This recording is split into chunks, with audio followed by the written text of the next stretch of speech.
Hi guys, kumusta na? Grabe yung mata ko. Kala mo puyat yung mata ko guys. Minsan may time na ganyan yung mata ko. Parang akala mo pagod na. Parang puyat, ganyan. Parang hindi naman ako masyadong puyat. Pero meron talagang time na hindi ako makatulog. Hindi ko naman yun, So kakape ako guys. Kape tayo guys. At naman nakatulog na si Jessica. Asyon. Ito nagluto ako ng ng spring roll. Tapos meron akong pipino guys. Pipino. Merienda ko. Pero nakakain na ako kanina. Itong gulay na to, may gulay kasi akong karot, buti nga nabawasan na siya. Ito pala payong. Hanap kanina ng payong dahil sama ko nga si Jessica doon sa labas. Dahil wala, lakad-lakad lang para naman may exercise, diba? Hindi ko ngayon ko siya nakita, dito lang pala sa iba. Lasa na yung toothbrush ni Jessica. Hindi ko alam sa mata ko guys kung anong meron sa mata ko. Pero pagtingin mo nga parang siya. Parang akala mo kung ano yung mata ko.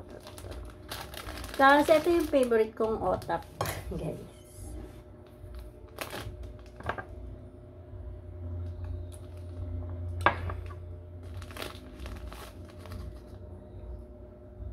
Kain na.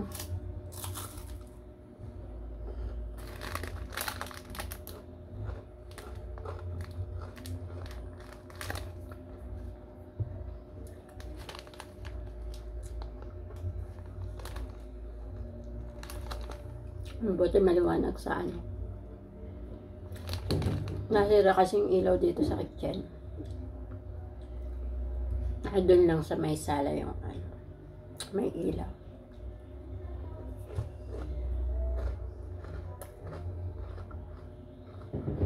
Pero naantok ako. Sana makatulog ako.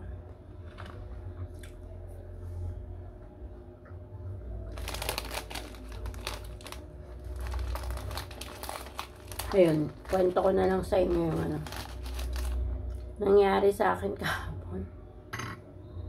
Pumunta nga ako sa agency. Katext ko yung katext ko yung agent ko, diba? Sabi niya sa akin,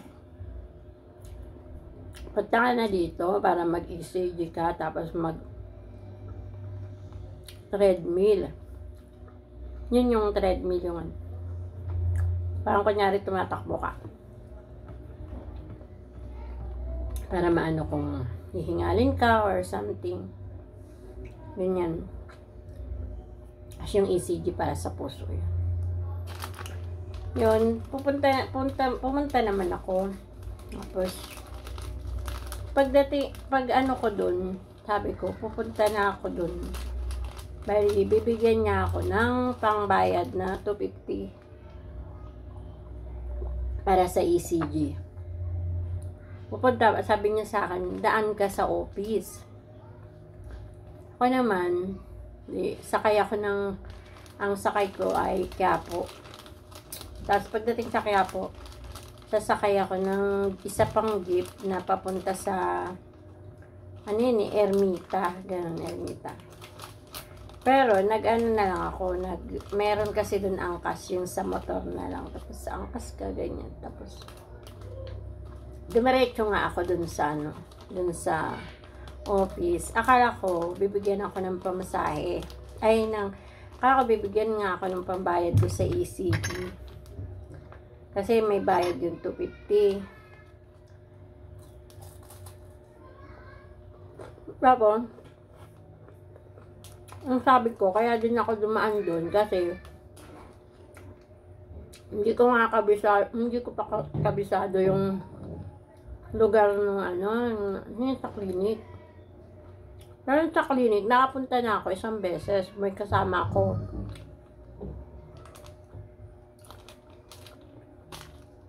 Tapos, meron kaming papel na parang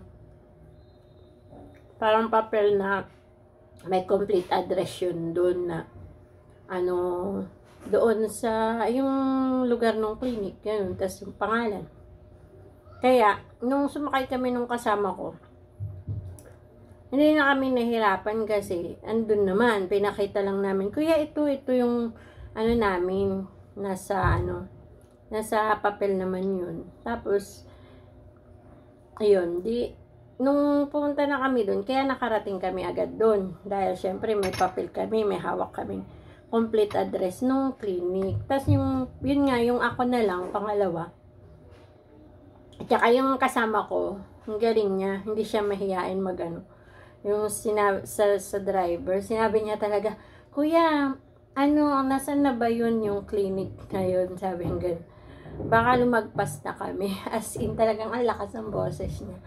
Yung kasama ko. Kaya, hindi nakakalimutan ng driver. Kumbaga, binaba talaga kami dun. Nung una yung beses yun, na umano kami, na pumunta. Tapos pangalawa, ako na lang kasi, nauna siya kasi, ayun na nga, yung kahapon na nangyari. So, pumunta ako sa office, nanghingi ako doon sa babae, yung nag-i-interview sa amin. Sabi ko, ma'am, bigyan mo naman ako ng papel, yung address nung clinic. Hindi niya ako binigyan. Sabi niya, sumakay ka na lang dyan ng jeep, San Andres lang naman yun. Tapos sabihin mo, Healthway Clinic.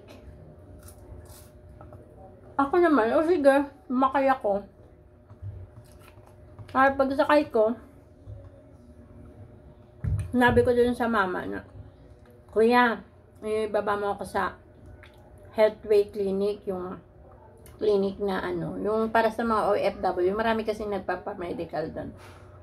Halos lahat ng mga agency, doon ang kanilang yung mga doon nagpapamedical yung mga tao nila, yung mga nag-a-apply.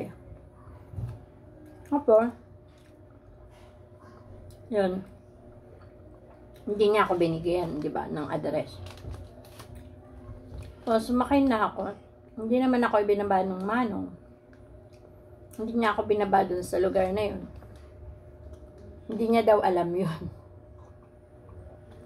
Ay, natanong niya kung anong street. Di ko rin masabi.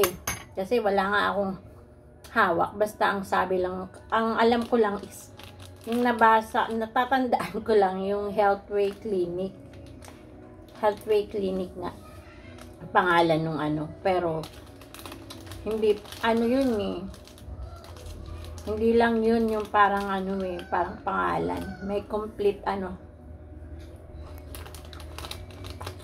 Hindi ako, nalagpas na ako nung driver. Ang turo naman sila sa akin, bumalik na lang daw ako.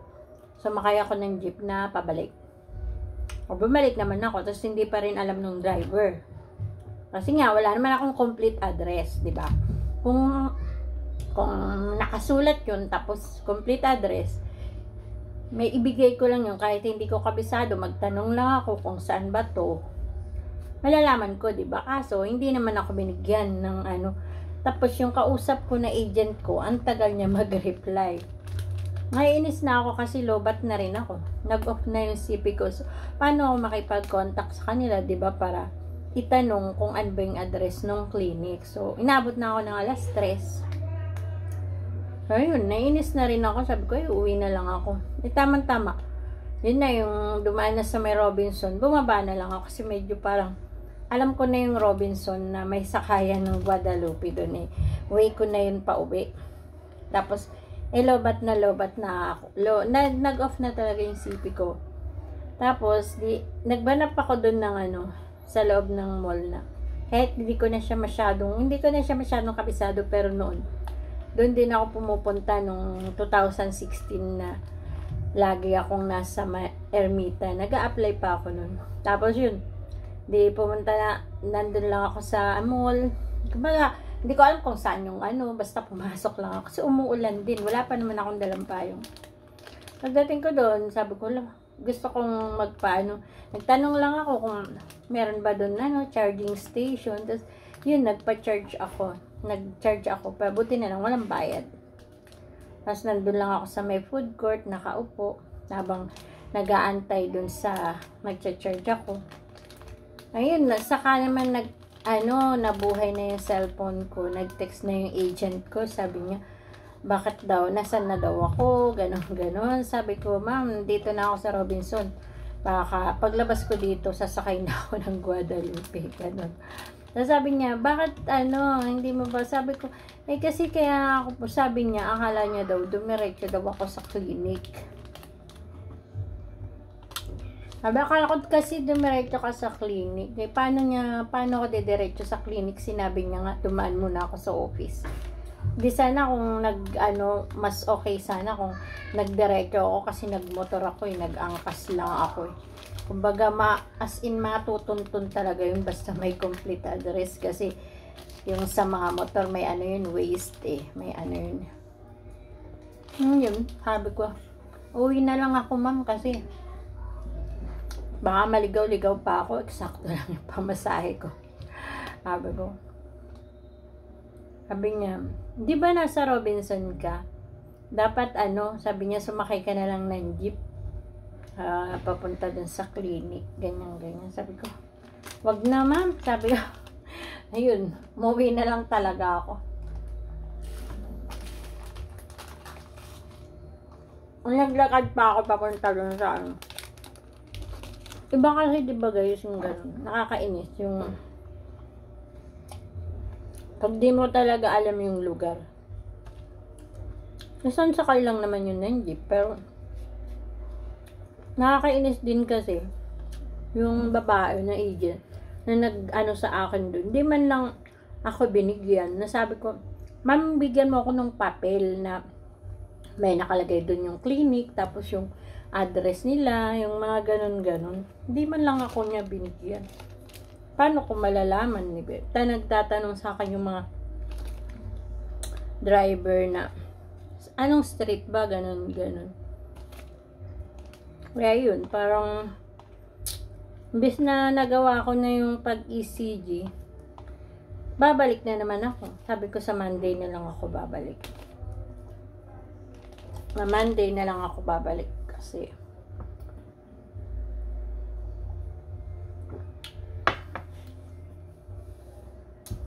wala nang imbes na naging kapaki-pakinabang yung aking isang araw, walang nangyari. Nagkagastos pa ako, pagod-pagod pa ako, tapos sumakit pa yung ulo ko, di ba? Kasi yun nga. Meron dito guys, meron dito kumain kanin,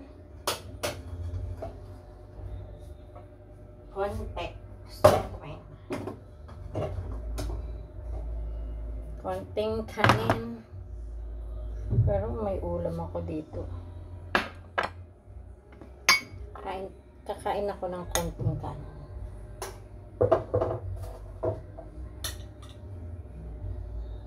Grabe. Kaya anong nangyayari sa akin, puro ko ito guys, kasi adobo.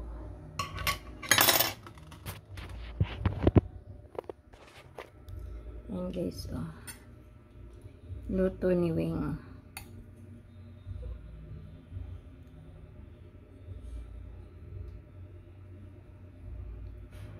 Masubo lang ako konti. Masarap kasi yung sabaw niya, adobo. Ay nga ba na pala. Bye guys! Thank you for watching. Don't forget to like and subscribe my channel. And wag po kayong mag-skip ng ads.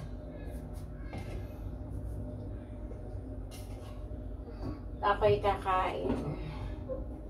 Kain pa more. Pag dito sa bahay, guys, ganito ako. Kain lang ako ng kain. Pag may pagkakataon. Sige na guys, ang haba na ng video ko.